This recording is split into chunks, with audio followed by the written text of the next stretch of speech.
Our segment 3 this evening, the first of a 5-part series on organized crime and what it's doing these days. What a lot of it is doing is moving south, like other enterprises in this country, seeking a warmer climate, new opportunities, and money. Well, this move to the south, as in other cases, has brought a change in dress.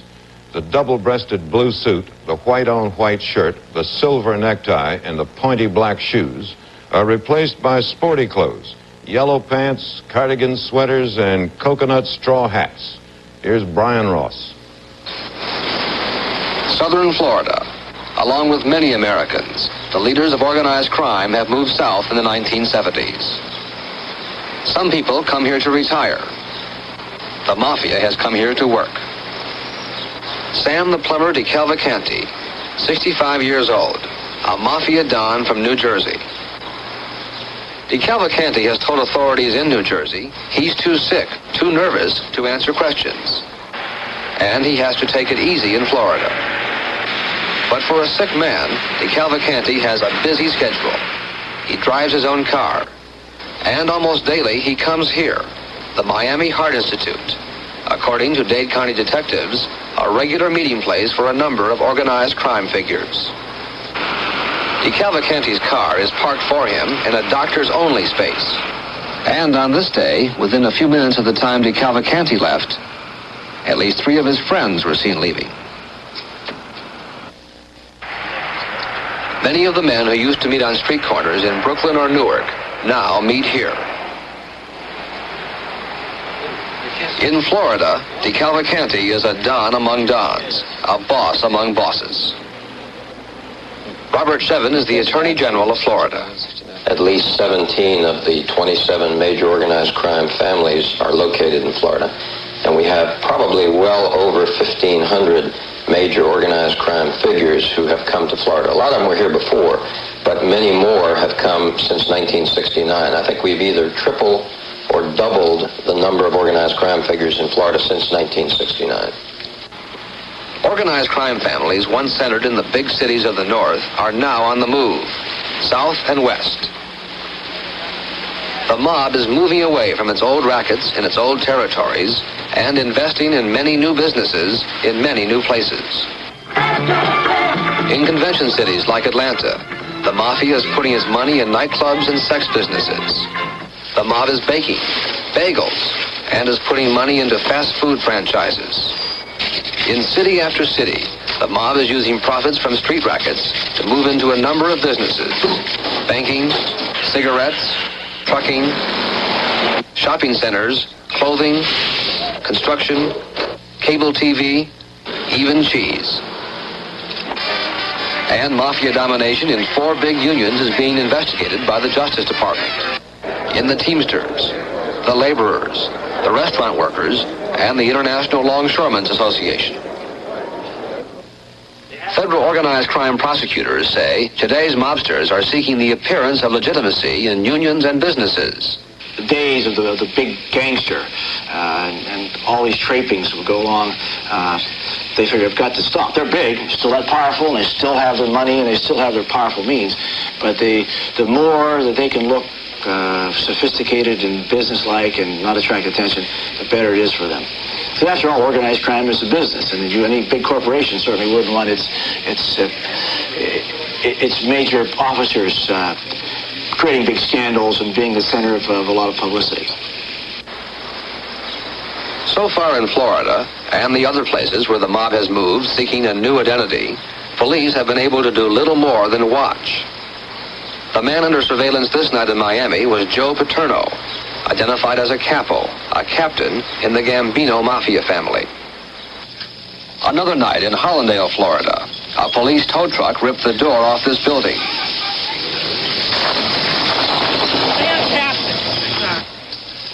And police film what they found inside. Almost 20 mob figures from New York and New Jersey, meeting in the middle of the night. They said they were just playing cards. But authorities say more is involved here than poker or gin rummy.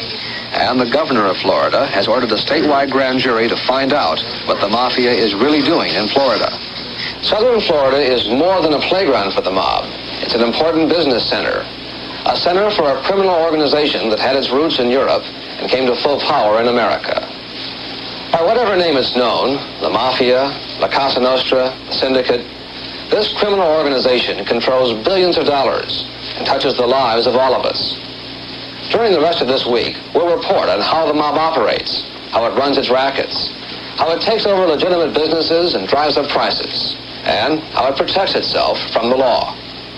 Brian Ross, NBC News, Miami. Our segment 3 this evening, the second in a 5-part series on organized crime and what it's up to these days. One thing it's up to increasingly is moving from some of its traditional enterprises into legitimate business. It has to do something with all that money. Tonight, Brian Ross reports how they worked their way into a firm in business 40 years and bankrupted it by pushing for a fast buck. Door County in northern Wisconsin. Most of the milk produced by the big dairy herds here is used to make cheese.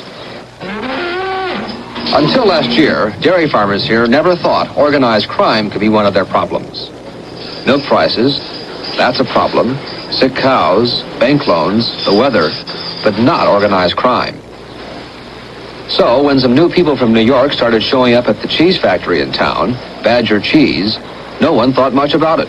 I had talked to an employee that worked down there, and this gal said that there were some new fellows down there making some Italian-type cheese. She didn't know their names, but they seemed like nice fellows. The nice fellows, according to federal authorities, were associates of the Gambino Mafia family of Brooklyn, New York. They used these checks, these are copies obtained by NBC News, to buy their way into the Badger State Cheese Company of Forestville, Wisconsin. One of the new owners, Giuseppe Gambino, whose brother Carlo Gambino headed the Gambino Mafia family until he died last year. 8 months after Gambino and his partners took over at Badger Cheese, the company was out of business, intentionally bankrupted, say federal authorities. The new owners left town with the firm's assets, owing the dairy farmers who shipped their milk to this plant more than $500,000. 55 people lost their jobs. One bank is out $200,000 in loans to Gambino and his associates. And the economy of a small town was hurt badly. Well, in this case, in my opinion, they were victims of the organized crime. George St. Peter is a lawyer for some of the farmers who sold milk to Badger. He went to court to help them get their money back. It's a terrible tragedy. I'm a lawyer, I get paid, but these people milk cows day and night, and they expect to get paid. They don't get paid for 60 days. They're just sunk, and it's unbelievable. The farmers get nothing. It's really a tragedy. But dairy farmers around here have found out what it's like to do business with the mob, and that even a small cheese factory in a remote part of northern Wisconsin can be a target of organized crime. Federal investigators say throughout the country, organized crime is moving into the cheese industry, using this legitimate business as a cover for a number of illegal activities.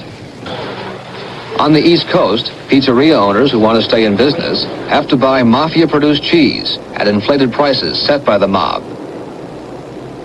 Federal investigators say the mob is concealing heroin in cheese shipments from Europe and Canada.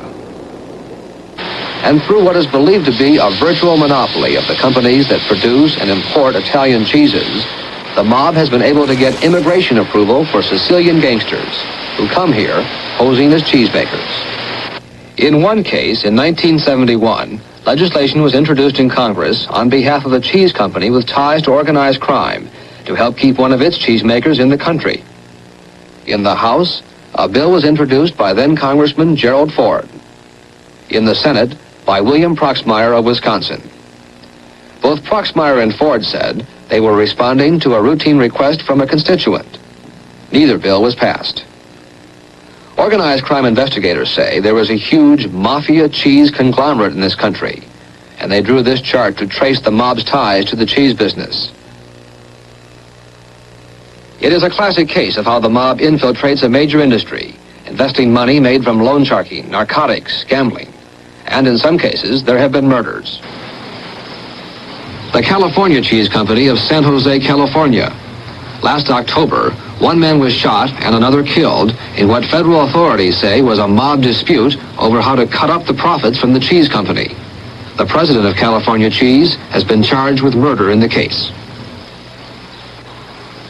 The dairy farmers in Door County, Wisconsin, consider themselves lucky. No one was killed when the mafia moved into the cheese business here. We'd heard and read about the mafia and those gangsters, for years. We'd seen them in movies and so forth. Just never realized it could happen in our own locale. But it did. And northern Wisconsin is not the only place where the mob is on the move. Brian Ross, NBC News, Door County, Wisconsin. 3 this evening. Part 3 in a 5-part series on organized crime and what it's doing these days to make a dishonest dollar. It is, as reported, moving along with many others to the so-called Sun Belt, the South.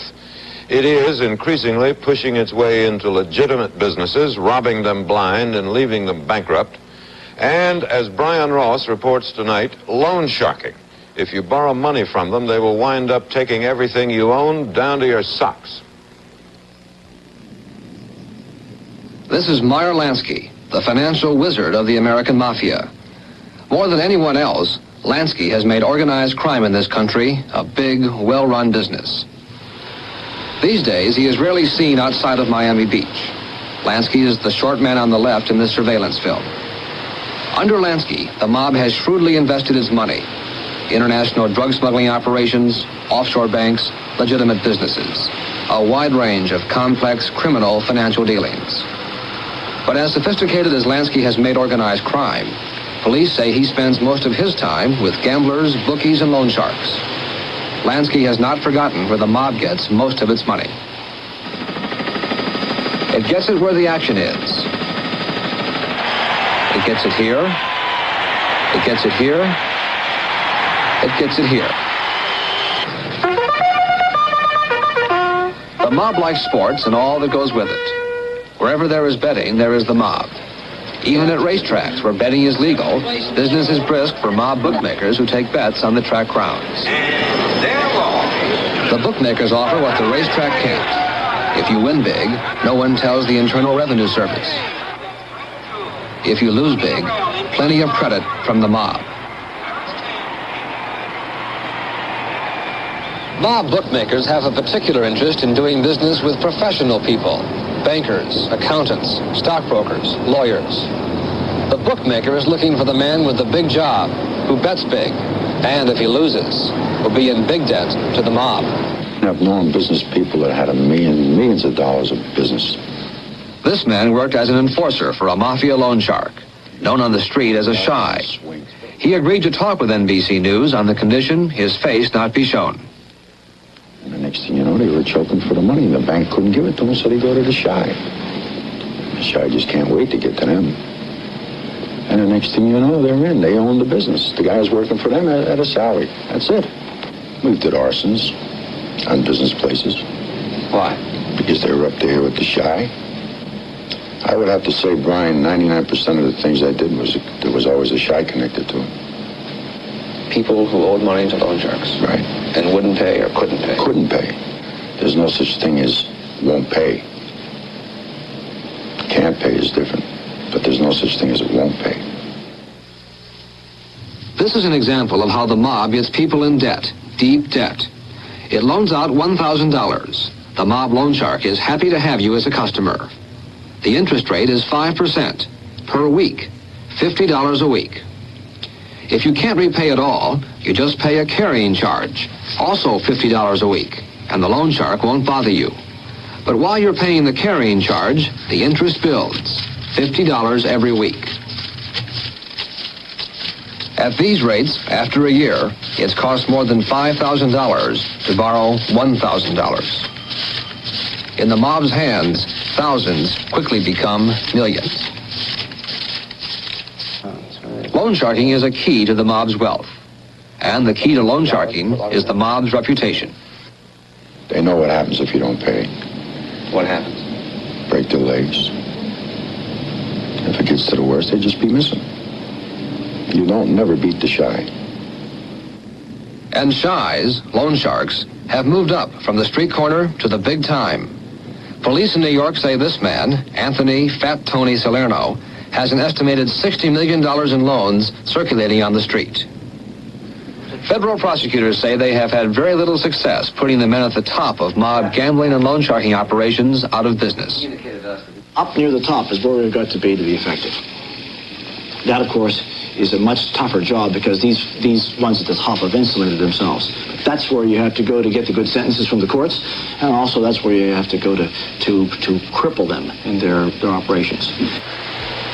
Meyer, Lansky, and the other men at the top of organized crime have built a fortune for the American mafia. A fortune based on the tens of millions of dollars every week from gambling and loan sharking operations. It is the mob's money machine. Brian Ross, NBC News. Our segment 3 this evening, the 4th in our 5-part series on organized crime. Tonight, our reporter Brian Ross has found that the familiar organized mob, or mafia, now has some competition, particularly in the business of smuggling and selling hard drugs, competitors who use their own methods to bring their merchandise into this country. Brian Ross. These pictures were made with a special night lens in Fayetteville, North Carolina, a center for a new mob that is now competing with the American mafia. The leaders of this organization are not from New York or Chicago. They are from small towns in North Carolina. They are black, and they have become rich by taking away from the mafia much of the heroin business in this country. The man on the left is an undercover narcotics agent. He's had little trouble buying heroin in North Carolina. Using a concealed camera, NBC News filmed the agent receiving a packet of heroin. What the agent bought was $100 worth of heroin, a tiny part of the hundreds of millions of dollars worth of heroin this new mob has smuggled into North Carolina and then sold through its own nationwide network of street dealers, most of them from North Carolina. This is the way much of this new mob's heroin arrives in this country, in planes like this one, an Air Force jet carrying military cargo. The genius of the North Carolina mob has been its ability to use the American military to move its heroin from Southeast Asia to this country. We have several military bases in the state of North Carolina. Rufus Edmiston, the Attorney General of North Carolina. We've even had drugs coming in dead bodies. They come in chair legs. They come in duffel bags with fake bottoms. And it's not that we don't welcome the military in North Carolina. It's simply a fact of life that does make the importation of heroin very easy. The North Carolina mob is run by men who know a lot about the military. 10 of the top men in this organization are former sergeants in the Army or the Air Force. Federal authorities identify this man as the head of the North Carolina mob, Leslie Ike Atkinson, Goldsboro, North Carolina, former Master Sergeant, United States Army. Atkinson is now in federal prison, but authorities believe he still runs the North Carolina mob. It was during the Vietnam War that Atkinson and the other sergeants formed their tightly knit organization. Black soldiers scheduled to leave Vietnam were recruited as heroin couriers and became soldiers in the North Carolina mob. Harold Beauchamp is now in prison. In Vietnam, he went AWOL and worked in the heroin business. Once you have gotten to position of sergeant, then you have a relative freedom. And in that time, you have learned the military. Therefore, you make the military work for you. So you got another sideline, which is narcotics, that you make work for you long in the military line. What's the chance of being caught by military police? Nil, unless you're stupid. For the North Carolina mob, even the tragedies of the war were turned into opportunities to move heroin. But you put drugs in the coffins? Of course, you put it in the coffins. I mean, you're not harming anyone, are you? Yeah, I mean, half of the time you'll find that that is the best way. Fort Bragg, North Carolina, one of the bases used by the North Carolina mob in its heroin operation. The Vietnam War is long over, And the Army says it no longer sees any evidence of large-scale heroin smuggling here. It hasn't gone away, and it never will. It is at the level now where it's infinitesimal, and we do not really have a problem on heroin or even cocaine within the U.S. Army establishment at Fort Bragg. But federal and state investigators say even though the military is out of Vietnam, the North Carolina mob is still operating out of other overseas bases. In one recent case, a civilian connected with this mob was arrested on the runway of an airbase in uniform with a set of official travel orders and a package of heroin. Until his retirement last year, Martin Pera directed the federal government's investigation of the North Carolina mob. Pera says law enforcement officials were slow to acknowledge the importance of this new mob because its leaders are black, not mafia members. To start working on these upstarts, on these new people, wasn't interesting because you got the most points for working on a good mafia guy who had been memorialized as a bad guy from way back. Is this network of black, non-commissioned military officers still active today? Oh, yes, I would say so. This is black organized crime? Yes, yes. In a nutshell, that's exactly what it is.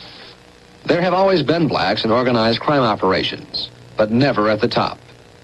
This new mob has already staked out much of the heroin business for itself, and authorities say it is beginning to use its well-disciplined organization to compete with the mafia in other areas of criminal activity. The North Carolina mob is this country's newest organized crime family. Brian Ross, NBC News.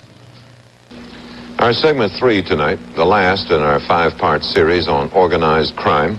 Tonight, Brian Ross reports on why the mob is so hard to prosecute. Partly because witnesses, for good reason, are afraid to testify against them for fear of being killed, as many have been. And because Washington's campaigns against organized crime have been sporadic, political, and generally ineffective. Brian Ross. When this man was in the mafia, he had little fear of the law. If there was an indictment coming down, if there was an investigation, if there was a surveillance. You would know in advance? Oh, yes. See, always remember one thing.